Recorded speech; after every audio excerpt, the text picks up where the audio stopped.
For me naman, nakikita ko kasi na matagal talaga kaming magsasama niyan ni Pearl.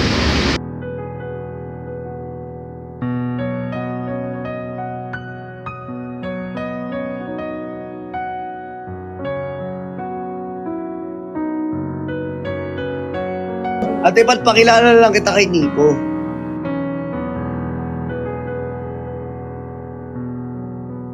So, meet pala, Ate Pat? Ate Pat? Perlas ng Silangan.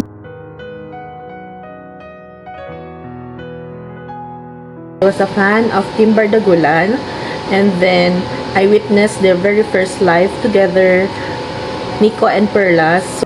So, na-discover ko yung Nicholas during Chani and Mama Pat's live. Because yun yung in-introduce ni Chani si Daddy Nix kay Mama Perlas. And the chemistry was giving.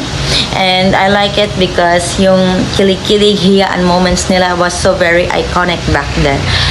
Hindi ako fan ng TikTok live. And hindi pa ako ganun ka-active sa TikTok. Pero one time, merong edits na magkalang si Pat at si Nico. And yun yung time na nag-duet sila ng ganito. Doon,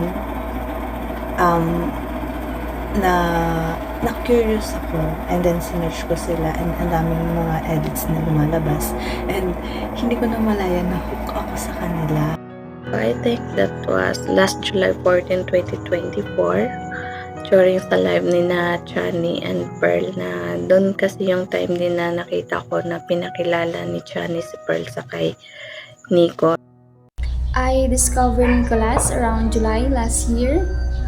Habang nag-scroll ako sa FYP ko, dumaan yung edit ni Mama Ube. Yung first solo live nila together, yun yung napanood ko. Tapos habang pinapanood ko yun, nakangiti lang ako the whole time. Pero I was a fan of Mami Pat ever since her Spy era. Bingo class. Oo. Ako din. Na-invite ako eh. Magsama tayo doon. Ay, magkasama tayo. Doon na pala kita mamimit. Oo nga.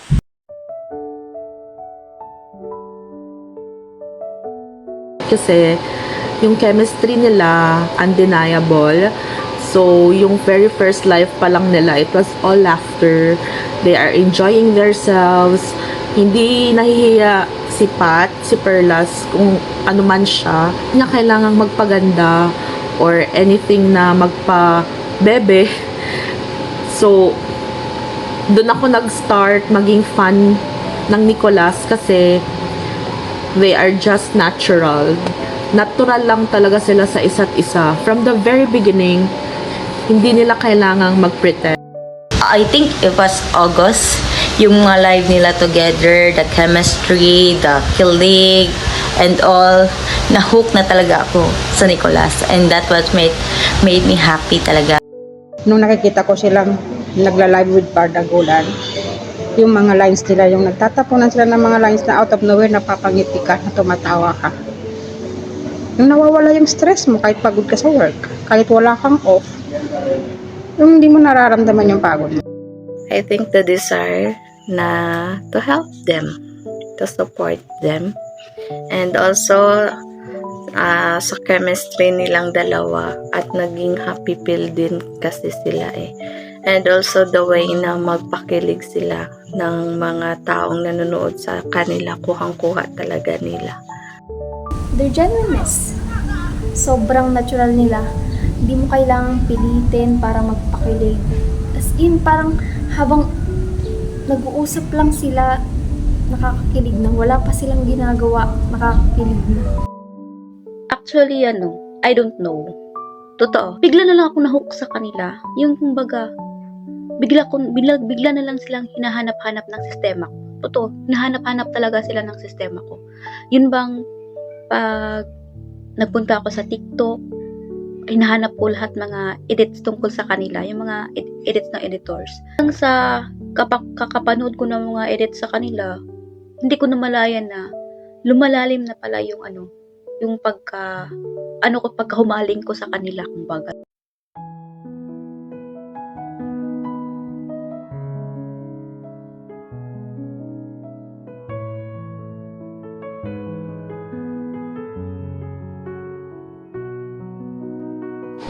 I think my favorite moment with them was their first mall show here in Bicol. So, we are so lucky na minute nila kami privately and personally after the show, kahit pagod na sila. So, we are so lucky with that. And because of them, that's my first time din na makamit ng isang fan. And then, up until now, we are still in contact. My sisters here in Bicol, Bicol babies. So, yun ang favorite moment ko kasi first time ko sila ma-meet, first time kong maging fan na ganito. And, of course, the fan meet, doon ko nakita yung genuineness nilang dalawa. Sobra emotional nun for us kasi that's the first time na andoon lahat ng mga nagmamahal sa kanila na walang halong kaplastikan, and doon din natin napakita sa fan meet nung gaano natin sila kamahal. Lahat naman po, memories sa paborito ko, lalo na po magkasama yung dalawa. Paborito ko na po yun. Memories na po yun sa akin. Masaya sila na magkasama. Even hindi sila magkasama, as long as okay sila, masaya na po ako. Fortunately, hindi ko pa sila na-meet. So, I don't have any memory or moments with them. So, I go to favorite events na napanood ko. Actually, dalawa siya and para siyang meet and greet. First is yung meet and greet with Team Bardagulan. Favorite ko yung part na yung iconic part na kinuha ni Nico si Pat sa habang kumakanta siya ng Laging Naroon Ka. Kaya ko siya favorite kasi nga before ng meet and greet ng Team Bardagulan, we all know na dumaan sila sa maraming bashing. So through that, pinakita nila na how strong they are to overcome that bashing, and parang pinakita nila na kahit ano sabihin, they are good. Okay. So, second is yung meet and greet with Nicholas. Kaya ko din siya favorite kasi nga yung meet and greet na yun is very intimate and super cute ng theme, which is pajamas, which is unique. Tapos yung interaction nila with the fans and yung fan project din doon ng Nicholas, yung pinakita yung moments or yung memories ng pinagdaanan, and yung makikita mo yung genuine happiness ng dalawa at ng mga babies nung time na yun. Kaya favorite ko din siya.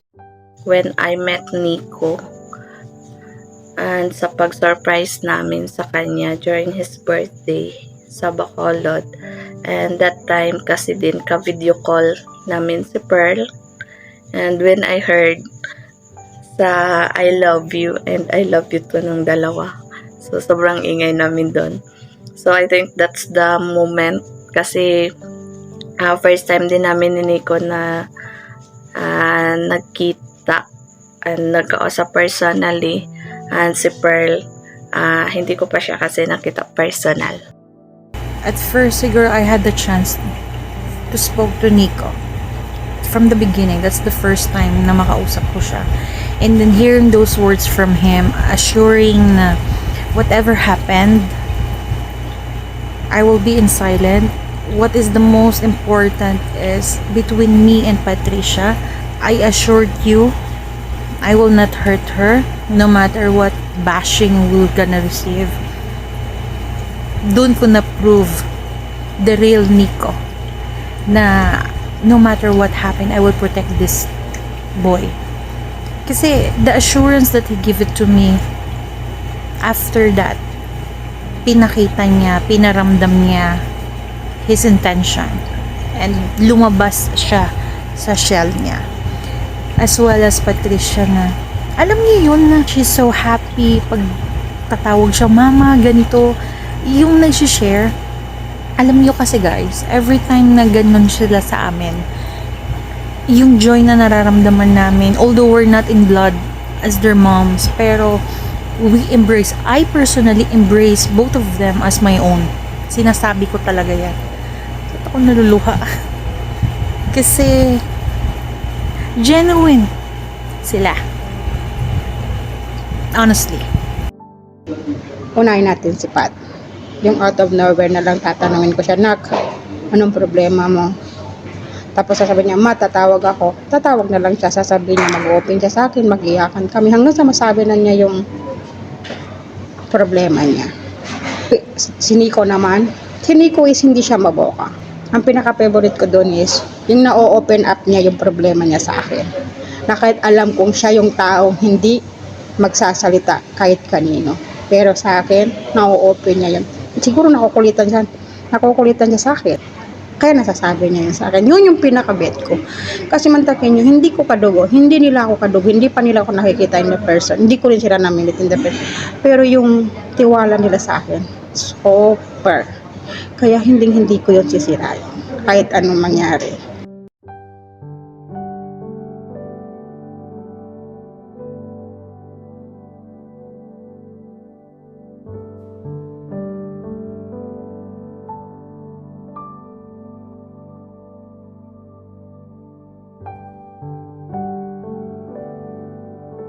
Never naging dull moments in life after I met them.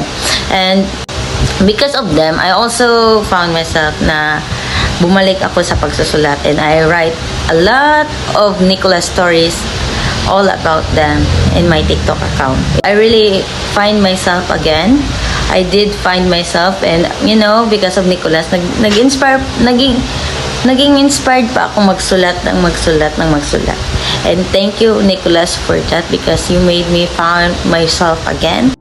Since nanonood na ako ng TikTok and TV and sa Nicholas, so sobrang nawala yung stress ko, nawala yung homesick ko.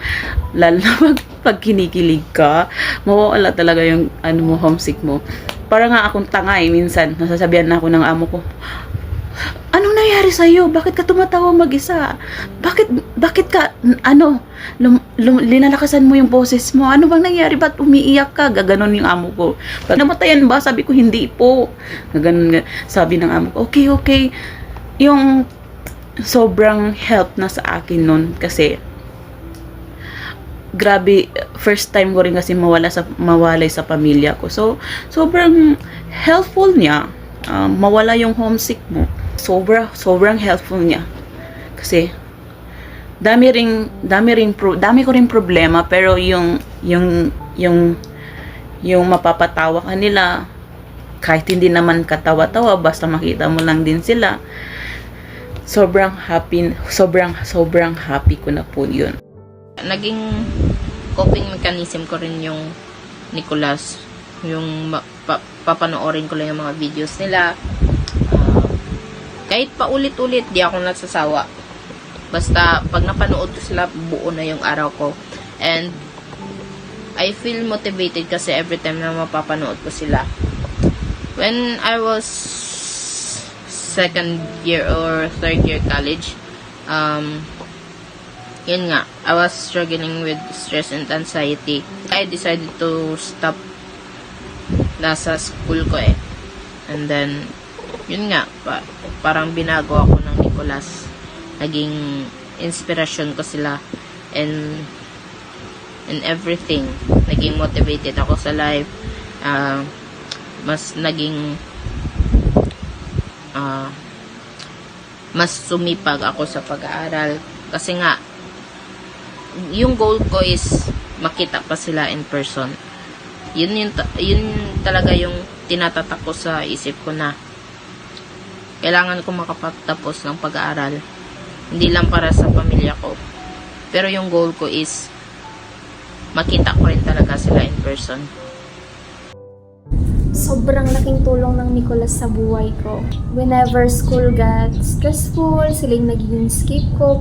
Kapag nalulungkot ako, nanonood lang ako ng live nila or nag-i-edit. Tapos, biglang kumakalma yung yung pag-iisip.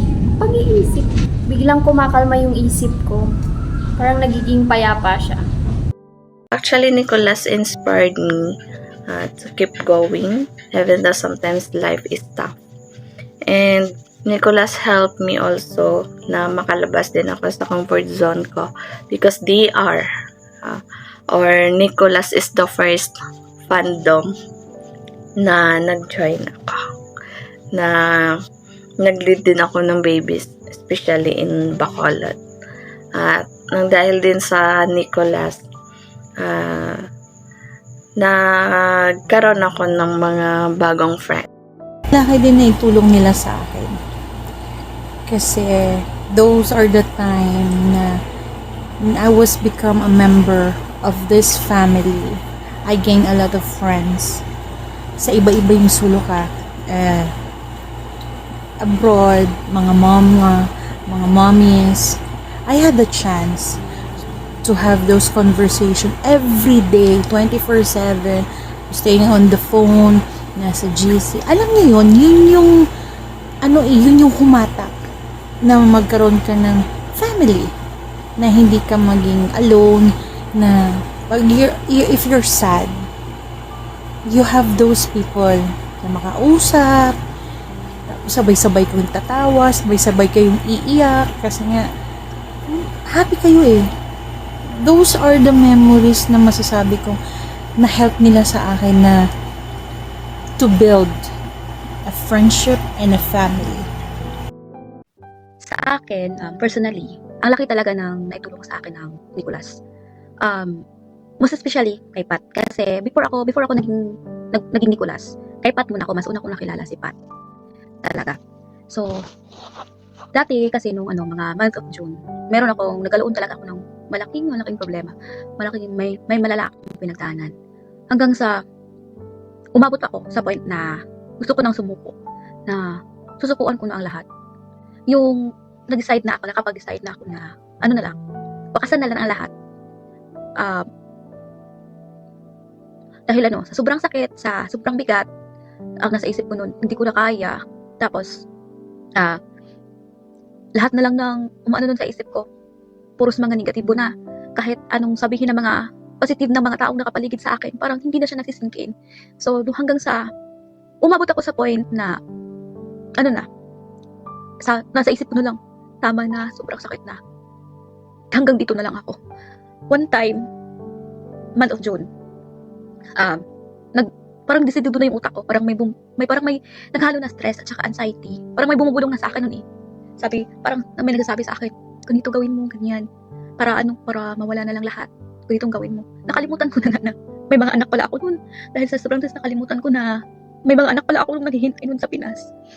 Kaya, mabot ako sa point na umakit ako ng rooftop. Nung time na yun, buwan ng June.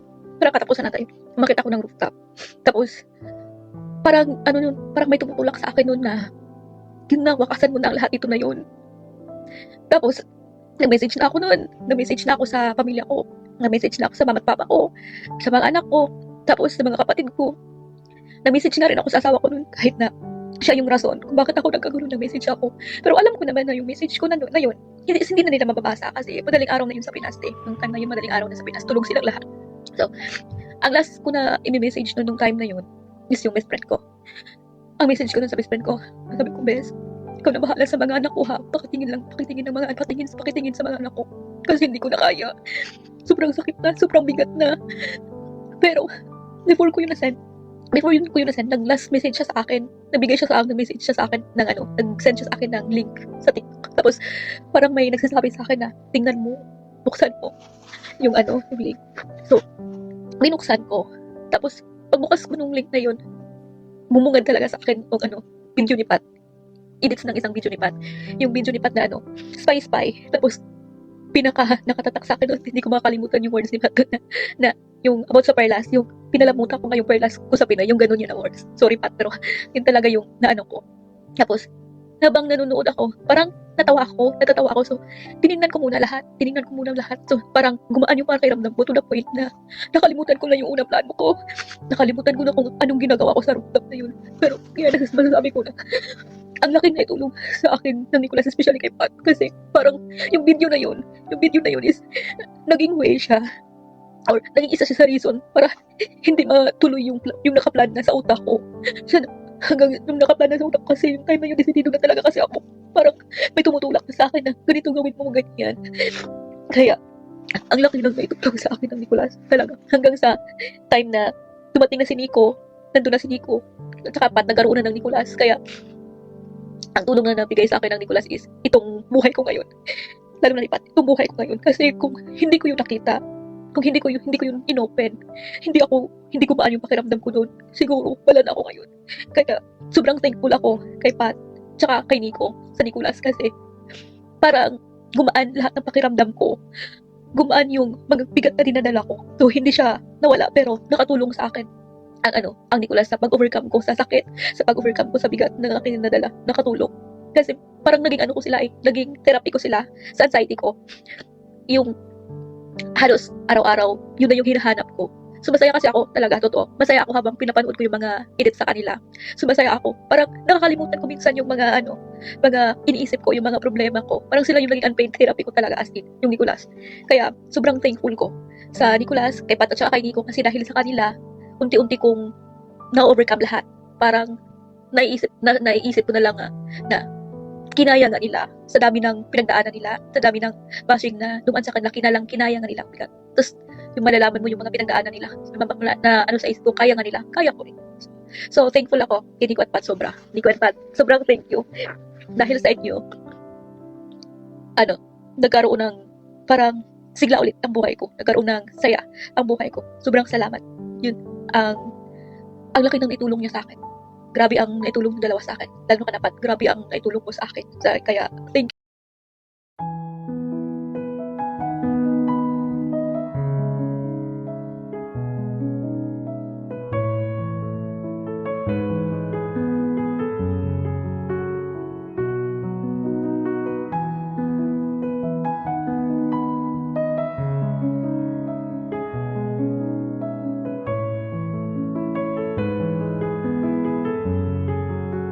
Akala ko talaga mag-deactivate na, parang i-block out na yung lahat ng TikTok ko. Minsan gusto mo na lang rin bumitaw kasi like yung toxic fans, sobra na. Like feeling nila walang pakiramdam yung tao. Hindi ko nga nag-message sa akin kagabi. Sabi niya sa akin parang huwag kong basahin yung mga bad comments. Hindi ko lang alam ba't parang umabot sa ganito. Ako kung totoo lang, kung ito lang din naman yung pupuntahan ng lahat ng ship, ayoko na lang ng ship na yan. Ito na nga ata yan, kasi ayoko din naman nasasaktan si Pearl. Kaibigan ko si Pearl. If nakita ko siyang masaya din ka. Masaya ako, masaya kami. If nakikita namin malungkot si Pearl, umiiyak si Pearl, siyempre nasasaktan din kami. Okay kami ni Pearl.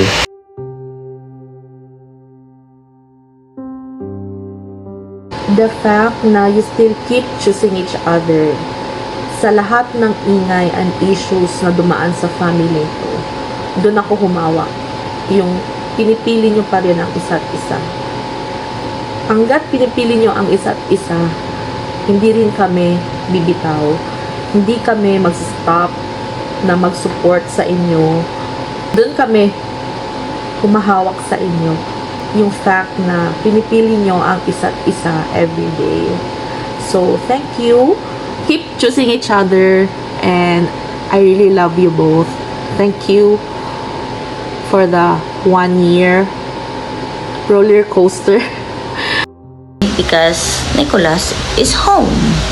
Dito ako komportable, dito ako nakamit ng mga co-babies ko na sobrang bait sa akin and like, oh my God, thank you Nicolas for giving me such opportunity.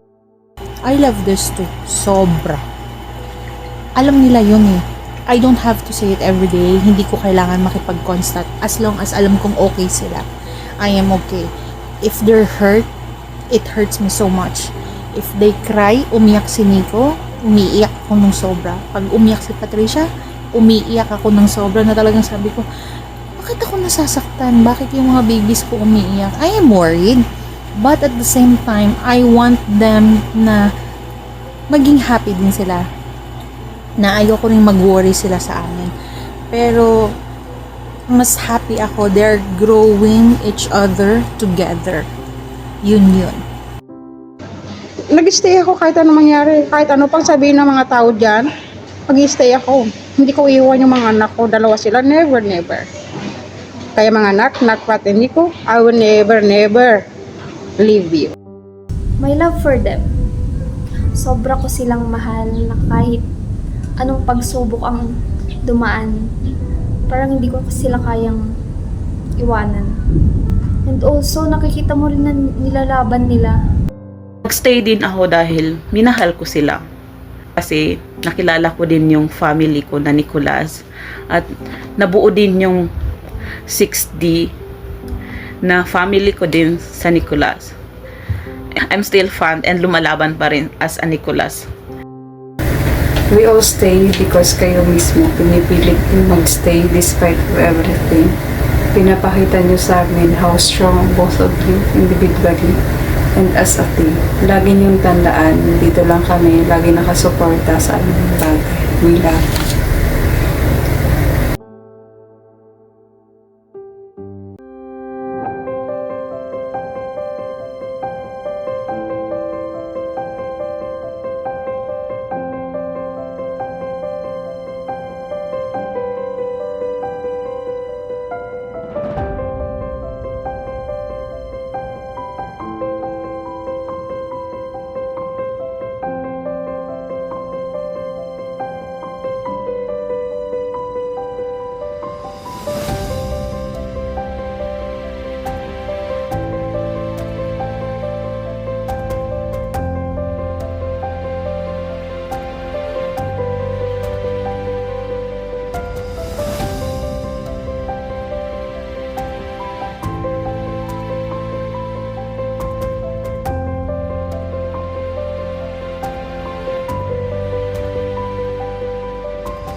Happy anniversary, Nicolas.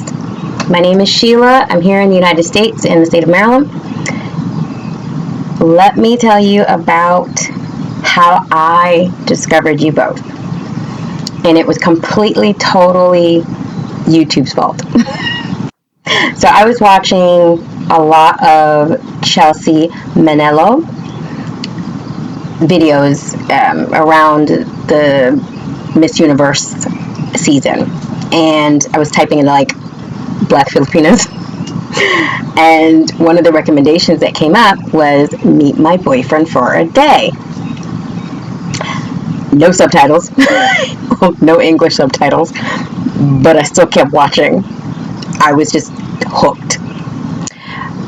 I became a fan based off of your social medias. I saw your drives, your individualities, the things that I remember when I was roughly your age, especially Perles. I liked her I'm going to do what I got to do type attitude. I feel it.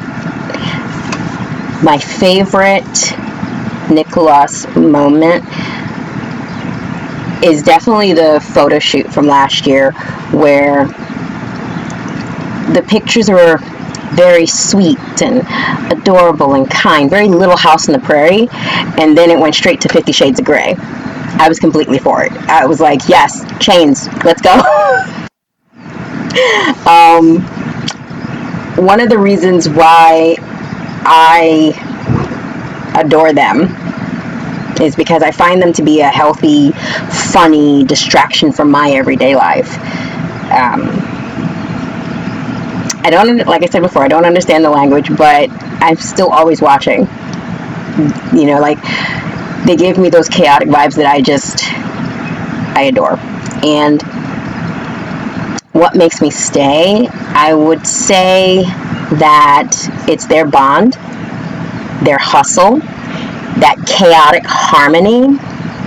Watching the two of them is like watching early Zendaya and Tom Holland chemistry. Like, I literally thought that I was just the only person that saw that until I showed some of the reels to my friends, and I've had a couple of them go, you know, they remind me of Zendaya and Tom Holland, and I'm like, right? Well, anyway, again, happy anniversary. July is the best time to have an anniversary because, you know, my birthday and all. But again, happy anniversary from Sheila here in the United States, and I'm just going to continue enjoying and watching all of you and your friends. Bye. 잠시만요. 또 있어요. 안녕하세요. 티토 니코 앤디타 벨스. 사랑해요. I love Nicholas. Happy birthday, Nicholas Perlas. I love you. Sino love mo? Sino?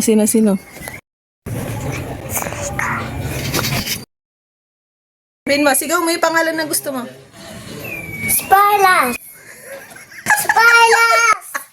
Ako Andara Sparlas. Happy birthday, Nicholas Perlas. Happy birthday, Nicholas Perlas. Happy birthday, Nicholas Perlas. Happy first year anniversary, Nicholas. We love you. Hi everyone. Happy anniversary, Nicholas. And I'm very happy, Nico, for taking care of Pat sa lahat. And Pat, I'm very proud of you sa lahat ng mga na-achieve mo, sa lahat ng ginagawa mo. And I know you're very, very happy and nag-enjoy ka sa lahat ng mga ginagawa mo sa buhay. Even I'm not with you physically, I'm with you emotionally. And I will always support you sa lahat ng gagawin mo pa sa buhay, basta wag illegal. Basta dun lang tayo sa legal. And I love you very much. Happy anniversary. I hope to see you both soon. And lahat ng mga tao sumasuporta sa inyo. Thank you so much for giving genuine love kay Pat. Sobra-sobra na-appreciate ko yung pagmamahal na binibigay niyo kay Pat. And continue spread kindness. And yeah, thank you everyone.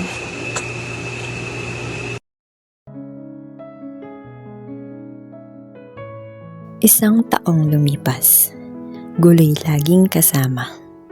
walang buwan na tahimik at masasabing mapayapa. Sinasabi naming laro lang ang mga tira't puna, pero sana'y makita, nasasaktan din pala. Di man laging nauunawaan, tinig naming tila hangin, mananatili pa rin kahit puso'y paulit-ulit sugatin. Sa bawat unos na muling sumusubok sa aming pagkakapit, ang pangako'y nananatiling buo, kailan may di mapapatid. Pagmamahal na dalisay, hindi gawa-gawa, kundi taos at tapat sa gawa.